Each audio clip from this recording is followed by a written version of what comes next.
bills for the monarchy in Monaco. But her fairy tale marriage was cut tragically short. Grace Kelly has died.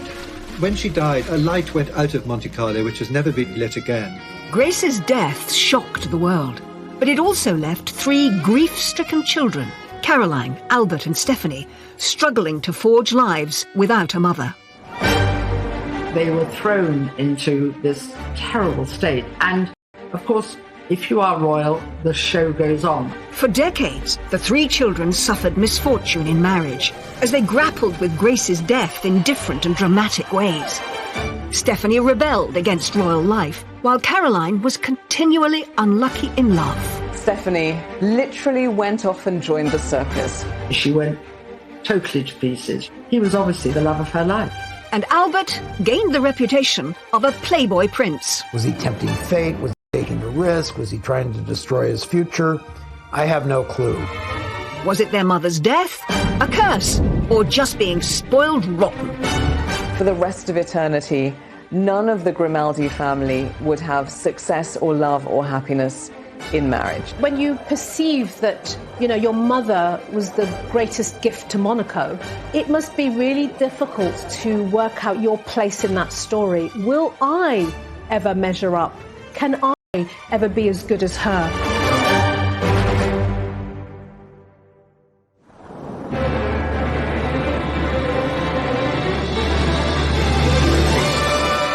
Grace Kelly had 3 children, Caroline, Albert and Stephanie. Born into one of the wealthiest royal families on the planet, their assets are rumoured to be worth over $1 billion. Grace Kelly's 3 children were brought up in a vacuum. They were brought up in a bubble. Their life has been one of fabulous wealth and luxury, polo, lunches, champagne and indulgence. Despite their lives of luxury, there were challenges for all 3. The 3 children have all had their ups and downs. They've all had their fair shares of marital difficulties and tragedy. Every family has its trials and tribulations. The huge difference between ordinary folk and the royal family is that there's this spotlight onto them, and the press is always waiting to expose any of these things. The family suffers from what lots of rich, famous families do. I'd say they have more money than sense. But growing up in the House of Grimaldi might not be the fairy tale it seems. On the 23rd of January, Knight was born. She had to always be the good girl, to observe protocol, to do the right thing, to say the right thing, all at the right time. Grace, because of her own childhood, was a strict disciplinarian, so she spanked her eldest daughter for being naughty, and she once said, "I spanked her every day." Albert came along just over 12 months later. As the first male child, he had a date with destiny, that he would one day follow in his father's footsteps as ruler of Monaco. But it was a fate young Albert struggled to grasp. When asked what he'd like to be, he said he wanted to be a cowboy. He found it very hard to sort of engage an ambition for himself, since his role in life was very much laid out before him. As heir, Albert came under the tutelage of his father, Prince Rainier, said to be far stricter than Grace and often absent, preoccupied with the business of ruling the principality. Prince Rainier was extremely wary of other children and of other families getting close to the royal family at Monaco. He didn't really understand why his children needed friends. Caroline's fond of telling a story about how when they were young, they would pretend they were poor, she and Albert, when they played, so they could be like other children. The fact is, once you're in that fishbowl, you're in that fishbowl, and no matter what people do to try to make your life normal, it's not going to be. Born 7 years after Albert in 1965, Stephanie, the youngest, perhaps experienced a more relaxed childhood than her older siblings. Well, Albert once said that Stephanie learnt very quickly how to wrap her mother around her little finger. I think Stephanie was probably a little bit more spoiled than the others and maybe allowed to get away with a few things. Stephanie was inseparable from her mother. But their close connection meant that, together, they went through one of the most traumatic events to hit the House of Grimaldi. What should have been a simple trip, Grace driving her daughter to the train station, turned into a tragedy that would go down in history. Grace was driving round the infamous hairpin bends of the Corniche outside Monaco when she crashed her car. And so Grace Kelly has died.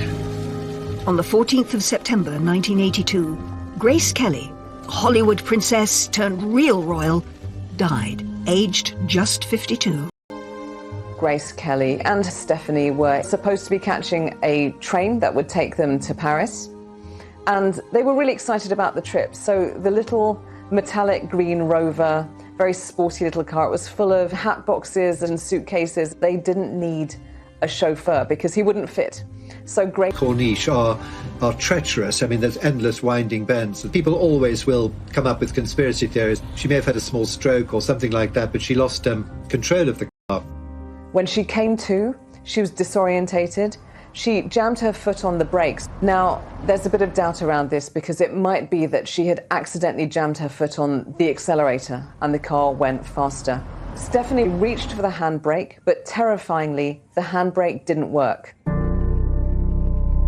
The car was out of control. It slammed through a wall and plunged around 100 feet off the side of a cliff.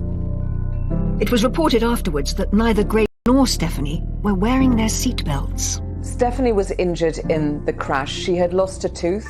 Her mouth and her tongue and her lips were all cut up. Princess Stephanie has a broken vertebrae, but she's fully conscious, sitting up in bed and eating normally. It was a miracle Stephanie had survived, but the injuries sustained by her mother were devastating. After she was rushed to the Princess Grace Hospital, her health seemed to rapidly deteriorate. She suffered another stroke, and that led to a brain hemorrhage, and she was actually put on a life support machine. Doctors told Prince Rainier and Princess Caroline and Prince Albert that there was no hope for her. So they took the terrible decision to turn off the life support machine. Just one day after the accident, and with her husband of 26 years by her bedside, one of the biggest and most iconic names in Hollywood history, Princess Grace of Monaco, passed away.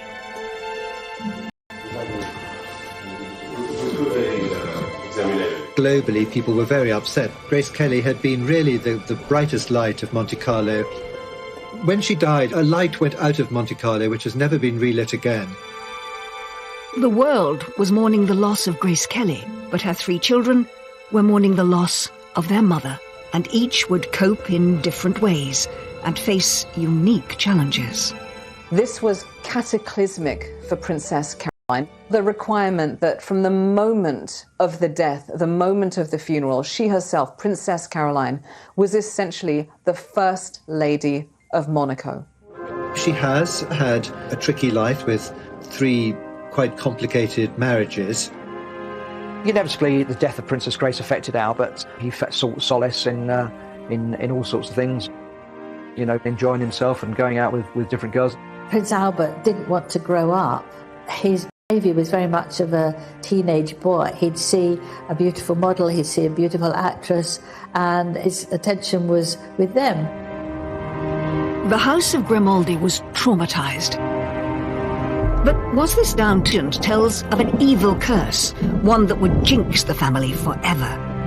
As it's purported to be Prince Rainier I in the 13th century who kidnapped a beautiful maiden, alas, raped her, and she then developed witch-like powers and said that she would put a curse on all future generations born into the Grimaldi family. For the rest of eternity, none of the Grimaldi family would have success or love or happiness in marriage.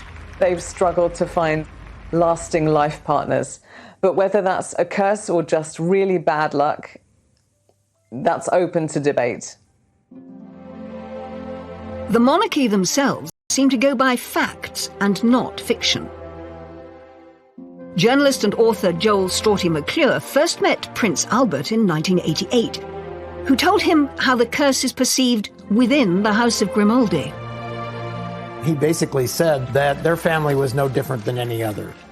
So he takes it with a grain of salt, And, Prince Rainier, his father, also said that we have the same faults, defects, and attributes as any other human beings. Just because we're royals does not make us immune.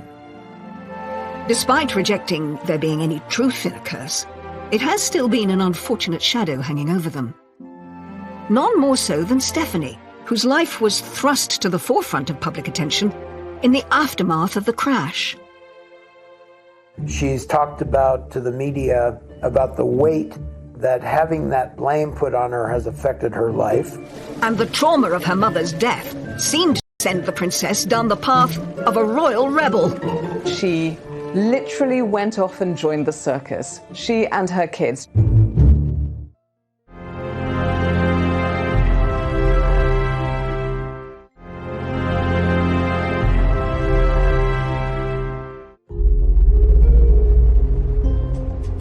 At the age of just 17, Princess Stephanie was thrust into the spotlight as speculation started to spiral that she had caused the accident that killed her mother, Grace Kelly. Stephanie had to deal with some extremely nasty and, I believe, traumatic rumors that Stephanie herself had been driving, or that she'd been quarreling with her mother and that she had distracted her mother. None of those things were true. In cases where somebody's been through a tragic loss or been in an accident, there is a sense of, could I have done something different? And sometimes people experience survivor guilt.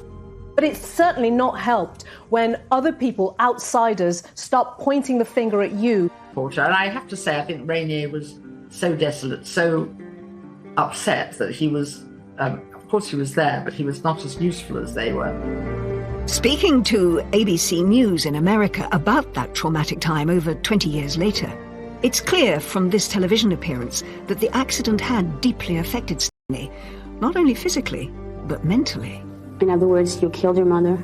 It's hard enough even, losing your mother and then being blamed for it. I mean, it's terrible.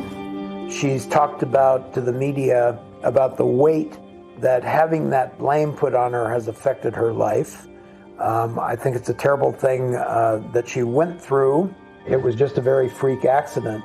Stephanie's brush with death and the trauma of the sudden passing of her mother seemed to instill in her a desire to live life for the moment. It set her down the path to being a royal rebel, but it also liberated her in a weird way because she thought, well, you could lose anything in just 1 minute. So I'm going to take everything I can of life and follow my own whims and desires, which she did, not always for the better. Stephanie Marie Elizabeth Grimaldi was born on the 1st of February 1965. Welcomed into the world with a Monegasque traditional 21-gun salute, she was Grace and Rainier's third and perhaps most colourful child. Third child, was spoiled, much more than the first and the second, and Stephanie took full advice and full advantage of this. Stephanie was so stubborn and lively, extremely rebellious and very naughty indeed. Even her own mother said, I should have beaten her like a gong without making her give way. Grace had a very loving pet name for Stephanie. She called her enfant terrible, which means terrible child or naughty child. The wide age gap between Stephanie and her siblings Caroline and Albert may have strengthened the bond between mother and daughter, but this close relationship would perhaps have consequences in years to come. Prince Rainier was worried about how close Stephanie was to her mother because it's an interdependence as opposed to being preparing you for your future life. We say in French, dans les jupons de sa mère, in the petticoats of her mother.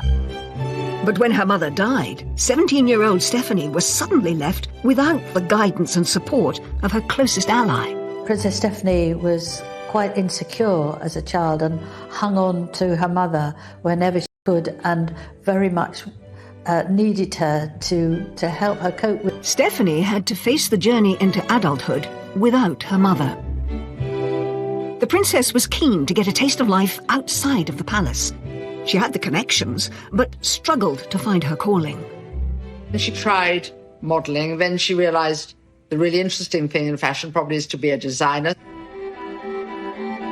There's a lot of boring stuff, as we all know, about work, and Stephanie wasn't used to boring. She was interning at Christian Dior and allegedly got dismissed. She was dyeing her hair all kinds of wild colours. So I think there was that rebellious nature. Do you think that because you're the daughter of Princess Grace, you can just behave as you please? With no career choice seeming to stick, Stephanie tried her hand at music. A diversion from the conventional look and path of a princess, Stephanie released her first single in 1986, Urago. What you see there is a very unprincessy image. She's being sexy, she's doing her thing. This is her attempt to say, you know, I'm more than just this princess. I have my own identity and I'm trying this out for size and I like it. Growing up, Stephanie was fascinated by Grace's awe-inspiring Hollywood past. That's perhaps what inspired her to follow in her mother's golden footsteps in her attempts to carve out a creative career. Grace would tell her all the stories about Hollywood, and they would sit in the palace and dance together, and they'd look at old photographs. They'd talk about the films of the current day. Please welcome Her Serene Highness, Princess Stephanie of Monaco. In 1990, she gave a nervous performance on Aspel & Company, opening up about her true feelings on her bumpy journey to stardom. Trying to establish a name and identity for herself in the shadow of her iconic mother was always going to be tricky, and comparisons were often drawn. I would love to be an actress one day, but I think it's even harder for me because everybody's like waiting for me and, oh my God, they're going to compare me to my mother. Show people that I have a personality of my own and I'm not trying to be my mother. Knowing people are watching it saying, you're not as good as the great Hollywood icon that is Grace Kelly. The fear of continually being compared to her mother and coming up short really stymied Stephanie's acting career because it hurt her confidence.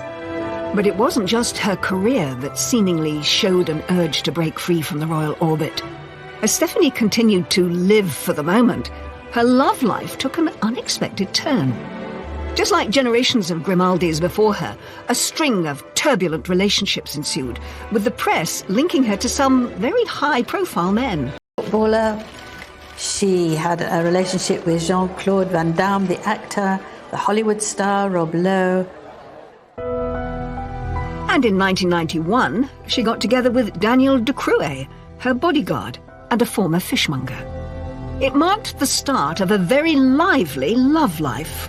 Prince Rainier mistrusted him very strongly, and he began to suspect that his daughter did not have a very solid sense of what was good for her in relationships. He was already involved with another woman who was 6 months pregnant, but they fell in love, and Stephanie actually ended up marrying him, and they had 2 children. And I think he was probably the biggest love of her life. Her father was incandescent, but Prince Rainier soon fell for the grandchildren and accepted them and their marriage. But hopes of a fairy tale ending were soon dashed. Less than a year into the marriage, things took a dramatic turn when a series of candid photographs of Daniel were published in Italian magazines. He was actually photographed frolicking, if you will, with Miss Belgium bare breasts. Needless to say, Stephanie wasn't terribly happy about that. The couple divorced in 1996, but in 1998, Stephanie's adventures in love continued with another bodyguard, Jean-Raymond Gottlieb. She had a child with him, a daughter called Camille. The father was not named on Camille's birth certificate, and in fact it was only revealed decades later by the daughter herself on Instagram. She was actually banished by her father to a ski resort to try and recover while the dust settled from the scandal. And then she took up with a Corsican barman. Aged 36, she made another surprising choice and got involved with married Swiss elephant trainer Franco Cani. Love blossomed after they met at Monaco's International Circus Festival. She literally went off and joined the circus. She and her kids. She's got 3 kids by now. Princess Caroline was absolutely devastated by her sister's behaviour. She felt she was letting the whole family down. actually moved into his trailer and they actually travelled around with the circus. And obviously it was not ideal for her children. It was very difficult for them to get educated. And I think after a while the novelty wore off. The relationship fizzled out, but the circus around her love life wasn't over. Waiting in the wings was Portuguese acrobat Adans Lopez Perez, who was nearly 10 years her junior. The unlikely couple's family home was a caravan, a far cry from the splendour of the 253-room Prince's Palace of Monaco. Eventually she moved back to the luxury of the palace. It may appear to some that her love life was cursed, or that its chaotic nature was perhaps a reaction to her mother's tragic death. But it could be just as Stephanie has said herself. I may be a princess, but above all, I'm a human being. If you step back and look at their lives, which was very, very small, a very tiny bubble of people were allowed to enter into it, you have very little life experience about what people are like, what relationships are like. So I wonder whether this is a way of experimenting. I'm going to go for all kinds of different people that I find exciting because they're opposite of duty and restraint. I think that's one of the problems that probably Stephanie's had, because you've got a palace to move back into. You can live the rest of your life very comfortably, having walked out of a marriage.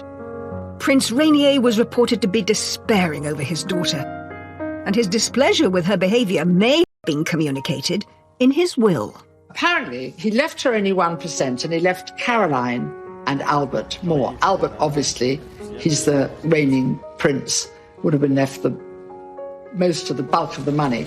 I think 1% of the money of the Grimaldi royal family would take care of us all.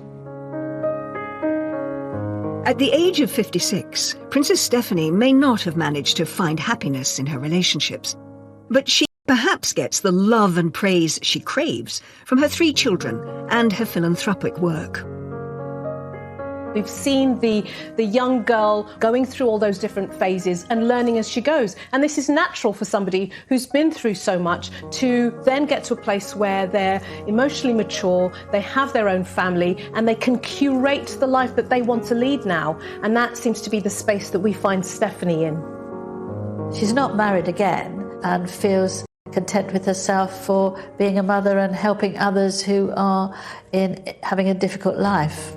She's very much involved with her charity work, an AIDS charity and animal charities. I think Grace would be pleased that the wild child has finally grown up and she's finally found happiness and seems a lot more serene.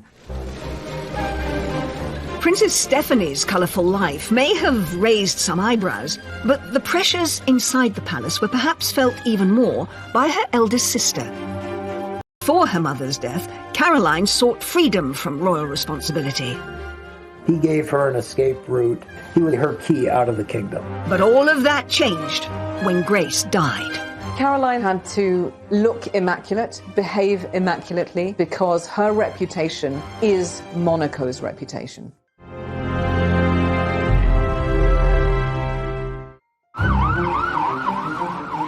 Princess Caroline was only 25 when her mother died, and her role in the royal family changed overnight. No one could have predicted that she would have to take the reins so young. This was cataclysmic for Princess Caroline. The requirement that from the moment of the death was essentially the First Lady of Monaco. Eyes of the world were on her and she couldn't put a foot wrong. She immediately had to learn and reflect all of the royal protocol. She had to look immaculate, behave immaculately, provide no grounds for any possible criticism because her reputation is Monaco's reputation. Caroline was stepping up, something her sister, Stephanie, would never have endured, and her brother, Albert, wasn't ready to take on. Prince Rainier described it as a miracle that after this tragic accident had taken her mother, and sad as she was, Caroline just automatically stepped into her mother's shoes. As Rainier said, she had the spirit of her mother. And that spirit was evident in this interview with the American interviewer Barbara Walters. Head held high, she put on a mature performance and revealed how her mother's guidance enabled her to be so resilient. She was such an outstanding person. She gave us a strength that when she died, we were able to keep going, and we all stuck together, and it worked. Caroline was extraordinary when her mother died. She had matured almost overnight, and she carried out all these duties with, it could be said, a lot of the grace of her mother. She kept Grace's flame alive. As well as supporting her father in his royal duties, Caroline had to support him in his sorrow. Prince Rainier was so distraught when his wife died, and literally sometimes was shaking and couldn't handle public engagements. Caroline was beside Rainier at every big event. She was there whenever her mother had been. I don't think he could have coped without Caroline. She was there right by him, and that was absolutely essential to moving the whole institution forward.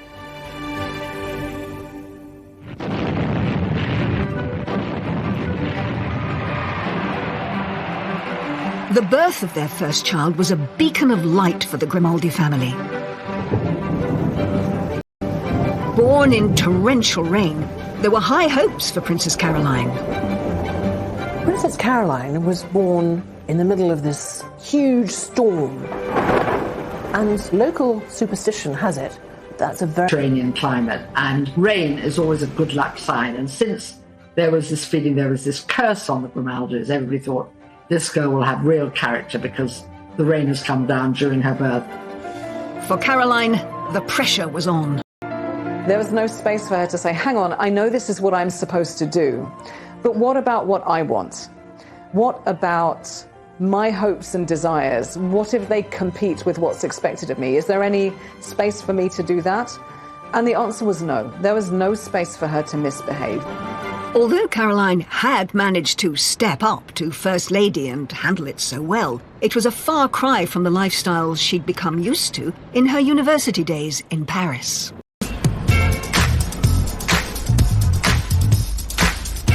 For Caroline, Paris was freedom, exploration, finally having lived and left the Monaco Principality, tiny, everybody knows everybody.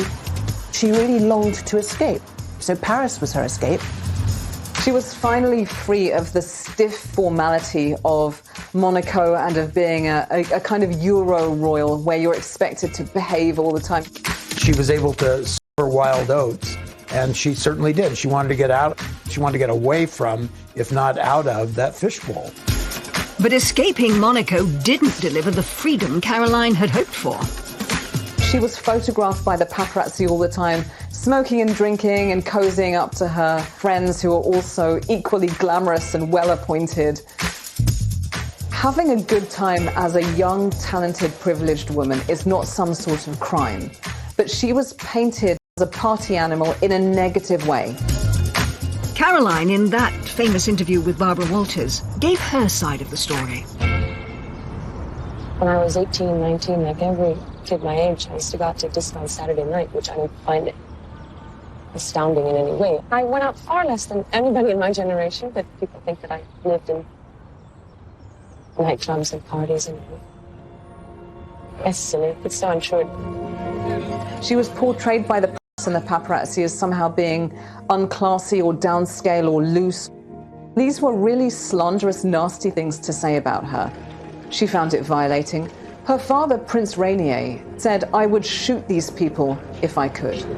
She's got her real first taste of freedom, and yet she's got the paps on her tail, looking at her every move, judging her. The headlines are all about this party girl princess. When you see that as a young person, that's going to be incredibly stressful, because it's saying, get back in your box, be this perfect princess. She literally became fodder for the photographer. Obviously, pictures of her smoking and drinking and falling out of bars didn't look very good. And these images of Caroline's lifestyle in Paris didn't play well back home in Monaco. The population in Monaco were absolutely shocked that she was doing things that ordinary people were doing, whereas she should be sitting quietly and obediently in the palace waiting for her prince to come. They wanted her to sew and to learn how to embroider and to wait for an arranged marriage, but she didn't want that. What Caroline did want was to live a normal life. And to her, that meant choosing who she married, a Parisian businessman named Philippe Junot. She saw him, she said later, as her ticket to freedom. Liberté, me voilà, freedom, here I come. Hey, I'm doing what I want to do. This is my life, my choice. Instead of being under the control of my parents in the small principality, guess what? I'm in Paris and I'm living my life. He gave her an escape route. He was obviously her key out of the kingdom. The royal family organised the wedding, which was attended by over 600 guests and celebrities from all over the world. After this lavish public event, Princess Caroline and Philippe Junot escaped to Scotland for their honeymoon and some peace and quiet. The wedding was obviously publicised all over the world. Were you very happy with the way that it went eventually? Yes, we were. We really enjoyed it, and it was really beautiful. But even in the Scottish Highlands, Princess Caroline couldn't escape the cameras. How's married life? Are you enjoying things? Yes, absolutely. Great. And how do you like Scotland? Oh, it's beautiful. First time we're here, so it's really lovely. Beautiful. What we saw up to now was great. The press intrusion did not let up. Later, Caroline would channel her energies into fighting for her right to privacy. She actually took action to the European Court of Human Rights to try and get a privacy agreement so that she could be left alone and other members of her family, and that was actually upheld. Caroline's parents were not enamoured with her choice of husband. Princess Grace had predicted that Caroline's marriage to Philippe Junot would only last 2 years. Well, what happens is that mothers are often right because they've own experience, and Princess Grace was quite convinced that the marriage would not last more than 2 years, and she was spot on. It didn't. When that marriage went south, I think her parents were very relieved. Junot was seen as the antithesis of what both Grace and Prince Rainier wanted for their daughter. She went into it very young, and it had disaster written all over it from the beginning. Princess Grace said it's good that she had a failed first marriage. Now she can have a successful second one. But Grace would not live to see that success. The second marriage would come in 1983, when a young Italian, Stefano Casiraghi, entered Caroline's life. He too was an aristocrat, very distinguished, very moneyed, very debonair. She has described him as the love of her life. Stefano Casiraghi was a businessman. He had his fingers in several pies. In fact, one of them was a shoe business, and Caroline joked that she was delighted because she loved shoes, and he got some specially designed for her. She finally found happiness in someone who allowed her the best of both worlds. She could continue her duties in Monaco, but also live the normal family life she had longed for. He understood her role in Monaco. He understood that she needed to shine. She was a famous face they all recognized, a familiar face that they all admired, a woman who had a life that she had to continue with, and he supported her in all that. Caroline might have found the love of her life, but her father was less impressed. Stefano Casiraghi was younger than Princess Caroline, Italian, and had a reputation that did not please her father, but I'm not sure any man would have pleased Prince Rainier. Despite her father's issues, Caroline and Stefano married in December 1983. In contrast to her first marriage to Philippe Junot, which had all the bells and whistles, 600 people attending, this marriage was very low-key, civil wedding with only 20 people. The marriage was a success. Caroline and Stefano were happy. They had 3 children, Andrea, Charlotte and Pierre. Had Caroline managed to break the Grimaldi curse? I think Caroline settled into motherhood very easily, and I think in some ways it helped that she had 3 children very quickly, because it really made her, in the eyes of the public, a mother figure, and I think people were able to see her in a different light. They were probably some of her happiest years. It was, for her, like a dream come true. He was a great companion and a great husband from her point of view. He was quite happy to be in the background, but a great family man. The children all adored him. Caroline was in the midst, when she married Stefano Casiraghi, of being Monaco's first woman. And that role would not end, of course, until Prince Albert took a wife, and those obligations were shared, if not dropped. I think that she continued willingly to fulfill her princessly obligations to the country, a mother, but she fought on. She did what she was supposed to do. In October 1990, Stefano was competing in a powerboat race in Monaco, a sport at which he excelled. Usually, Caroline would be cheering him on, but that day she had an important meeting in Paris. She decided to go to Paris and approach her first husband, Philippe, and ask if he would agree to an annulment. Princess Caroline wanted the annulment because she had found a man she really loved, she had his children, and she wanted to move on. She wanted to draw a line under her past life. She wanted her children to be recognized by the church instead of considered illegitimate. So she petitioned endlessly, tirelessly, the Catholic Church to annul that marriage. In the eyes of the Catholic Church, Caroline was still, technically, married to her first husband. Though they had both gone through civil divorce, they hadn't got a Roman Catholic nullification through. The Roman Catholic Church works very slowly. And she'd hoped that Juno, who by then also had remarried and had a child, would be very keen for this to happen as well. Whilst in Paris, Caroline could never have predicted the events that would follow. Back home in Monaco, there was about to be yet another twist in Caroline's tale.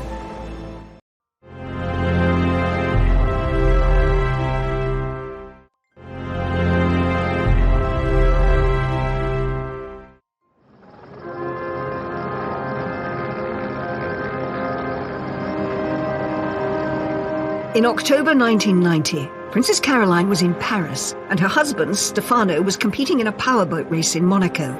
During his race, Stefano's boat capsized, and he was killed, leaving Caroline widowed with 3 young children. The irony, of course, in Stefano's death was that this was going to be his last time of boat racing. He decided it wasn't safe and that he was going to give it up and turn to shipbuilding, which would be much safer.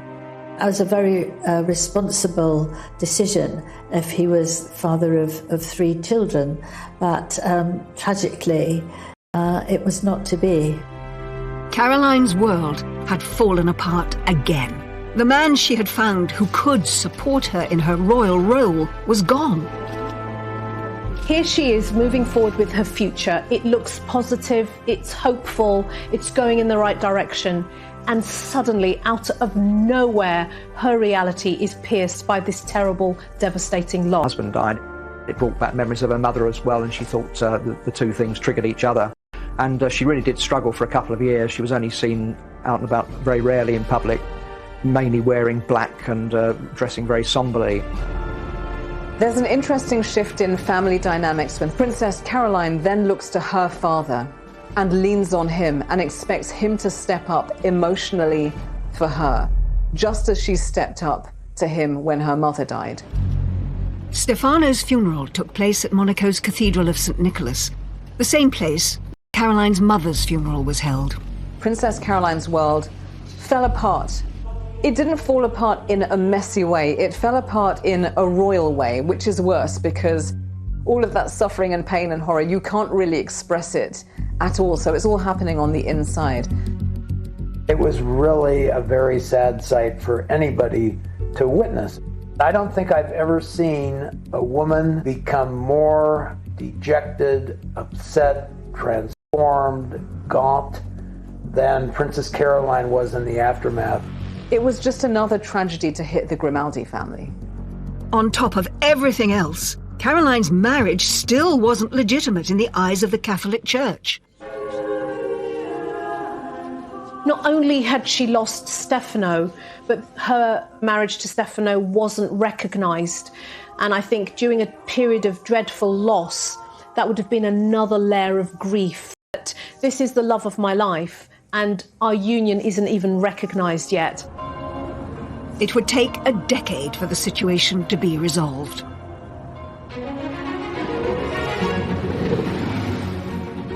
Just as Caroline began to get back on her feet again, an old acquaintance, Prince Ernst August of Hanover, came back into her life. Another shot at marriage was on the cards. He is royal as they come. If you look into his family background, it pretty much goes back as far as the Roman Empire. He is super duper, unbelievably mega posh, every which way you look at it. And he has connections to every major European royal family, including the English royal family through King George. On paper, they were a good match, and in 1999, they decided to tie the knot. In one sense, he was exactly the right person for her, but in terms of his character, he was bad news. Alas, he doesn't always have terribly royal or regal behaviour. Indeed, he has urinated in public, he allegedly has broken the nose of a cameraman, and woe betide, and what a crime of lèse-majesté, he kissed the Queen. Checkered past, and I think Caroline thought that, marrying somebody who had the right credentials, but obviously knew about his colourful private life, and I think she thought she could possibly tame him, but in fact he carried on as before. It came to a head when Caroline had to attend to her father, who fell seriously ill. Prince Ernst was nowhere to be seen. He actually was in a coma in hospital, brought on by heavy drinking, and at one point he was actually hovering on the brink of life and death, and so it was quite possible that Caroline was going to lose her father and her husband in the same week. The one time that she really needed her husband, he himself was ill. Caroline's third marriage had broken down. They went their separate ways because he brought shame and scandal into her life.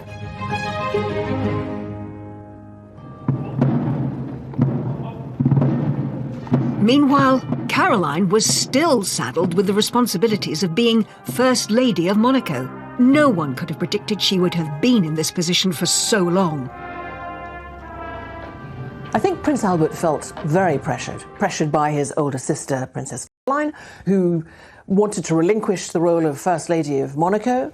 She is just thinking, Prince Albert, will you just get on with it? Will you just settle down, marry, provide an heir, and then I can really get on with my life?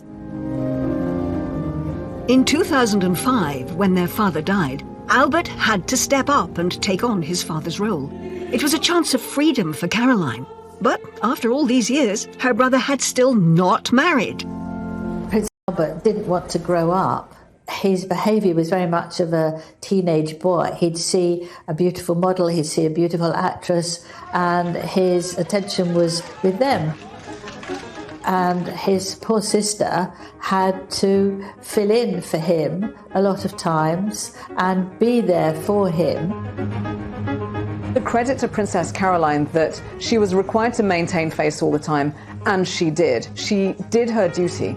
Caroline could have been freed from her duties if Albert had found a wife sooner. As early as 1985, when Albert was only 27, he was already being asked the question that would define the public perception of him for many years to come. It was a question Albert grew tired of, etched on his face in this Barbara Walters interview. I have to ask you that question you must be so sick of. You know what it is? Yes, I'm ready. Why don't you ask it and answer it? The question is, what about marriage? The answer is, I don't know. It was very interesting in Barbara Walters' interview with Prince Albert because he didn't like the question and he dodged it. He didn't. My wonderful sister has given up so much for me. He could do what he liked, he could say what he wanted. As long as his sister was stepping up to be First Lady, he didn't have to bother. Was there a reason that Albert wouldn't settle down? Would his playboy lifestyle eventually get the better of him?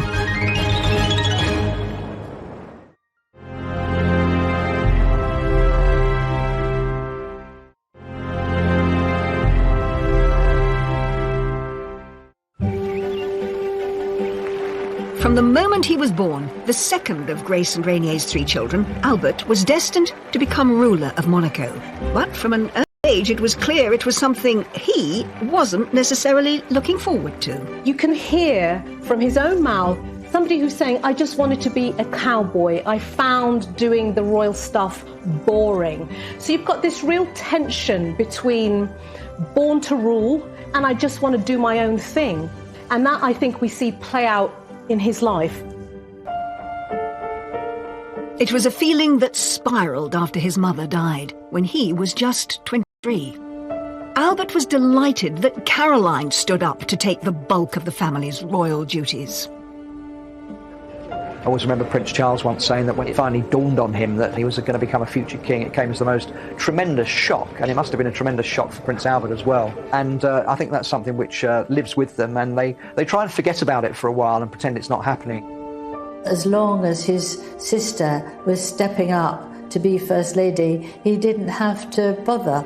Also knew that he did have a number of years where he could let his hair down. He didn't have much hair, but he could let his hair down.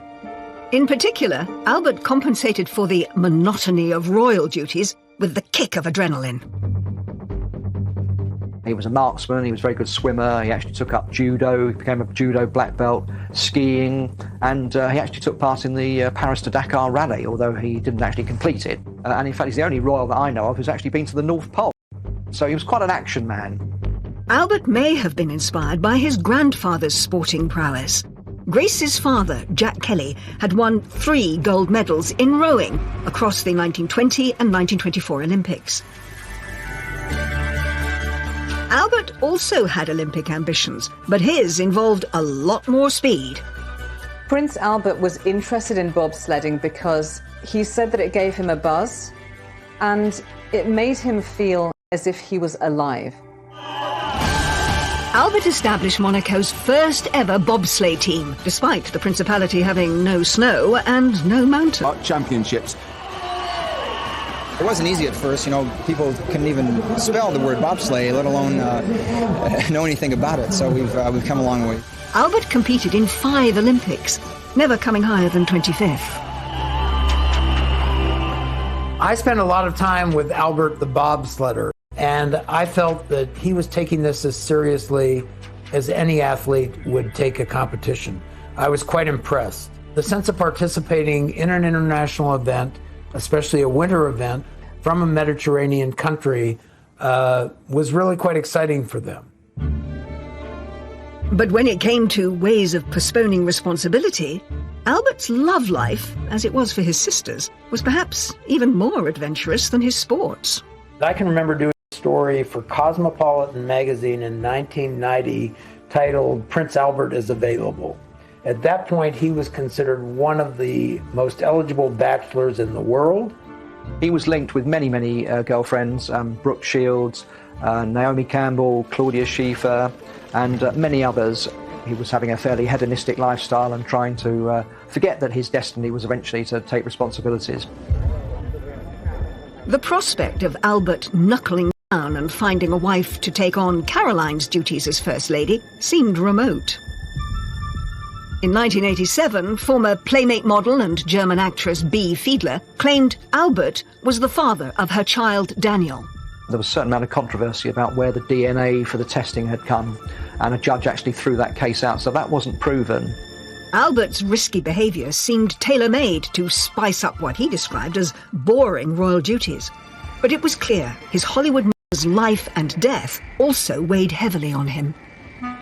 What a fate to have Grace Kelly as a mother. I mean, that beauty, that charm, that vivid intelligence, that charisma. I think that Albert must have felt both the weight of the expectations on him and the public role that he was absolutely, clearly expected to play. I think what he got from his mother was not anything she said, but who she was and the way she carried herself and the way she herself had adapted to becoming Princess of Monaco. He certainly has a sense of calm and lack of drama and acceptance of things that seems to have come more from his mother than from his father. He certainly has a greater sense of equanimity than his sisters do.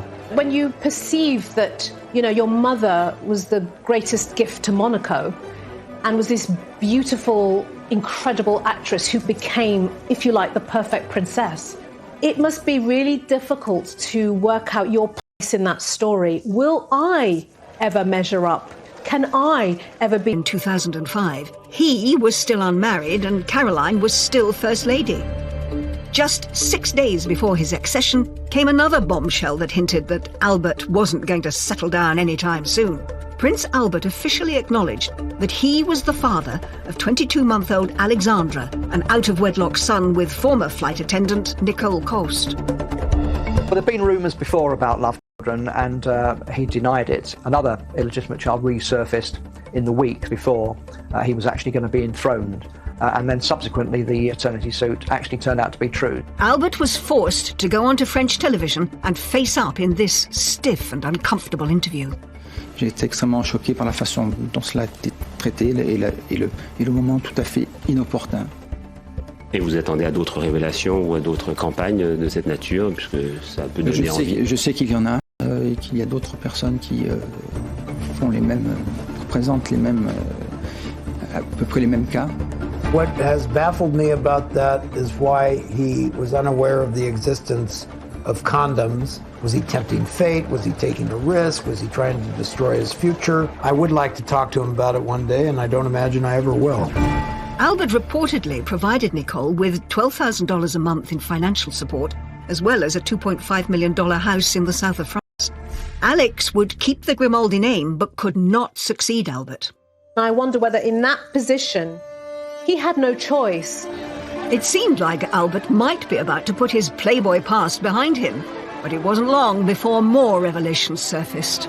Prince Albert had already had to admit to the existence of one love child. It turned out that he had yet another love child who was 14 years old. In the early 1990s, Tamara Rotolo, an American, had come forward and claimed that Albert was the father of her daughter Jasmine, and that was hushed up and he denied it. But in fact, a DNA test eventually proved that he was the father, and in 2006, a year after he'd become the prince, he actually admitted that he was the father of Jasmine as well. So it's like, all right, cards on the table, let's do this because I'm ready and willing to step up. Albert's admissions may have had another purpose.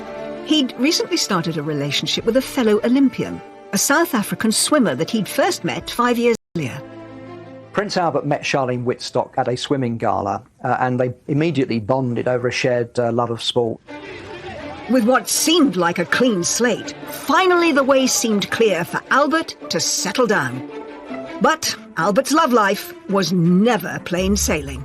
There were all sorts of rumours that evidence of a third illegitimate child might emerge, and that Charlene was getting cold feet. There is speculation that Charlene Wittstock was to go through with the wedding.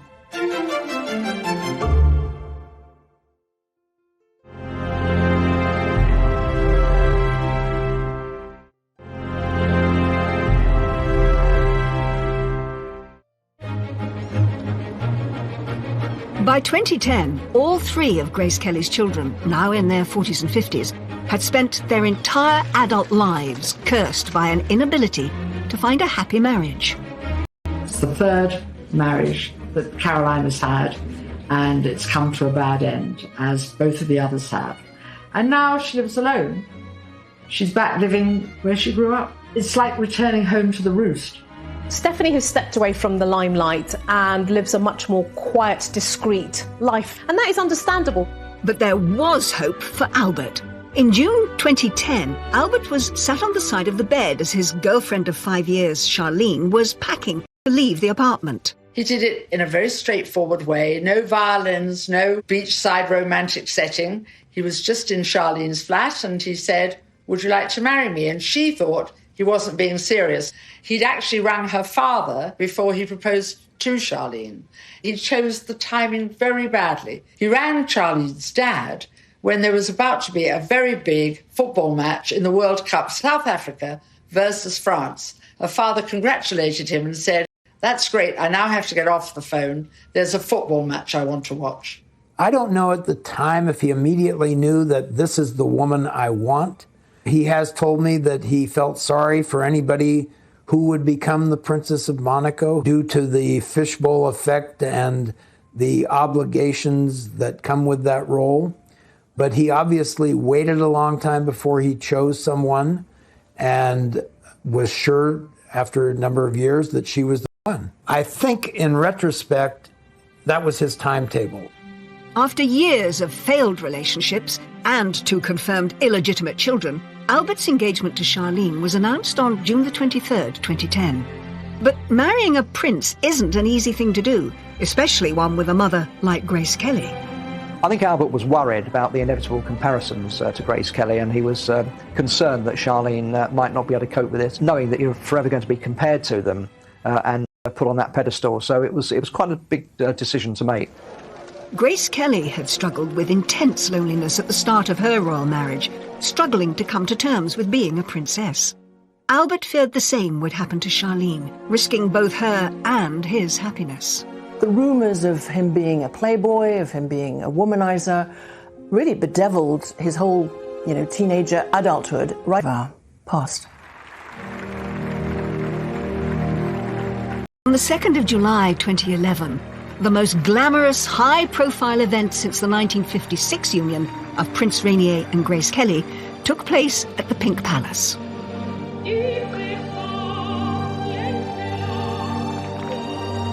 It was a spectacular affair. There was entertainment by Jean-Michel Jarre and the Eagles, and it was reckoned that the whole thing cost about $65 million. It was quite an extravaganza. But despite the glorious weather and the smiling congregation, the rumours swirled again, and a happy future looked far from assured.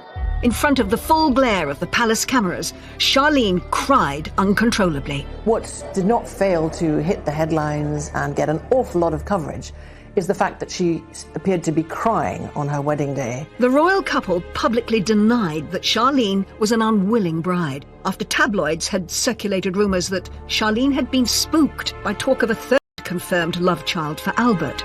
That wasn't in a cathedral as his mother had been. That was actually in a courtyard at the palace as well. It rather feeds into the narrative that Charlene was slightly worried about what was happening. One French paper went as far as to write that she'd attempted to flee back to South Africa, with authorities stopping her helicopter flight to Nice airport on instructions from the palace. Princess Charlene subsequently branded such rumours as categorical lies.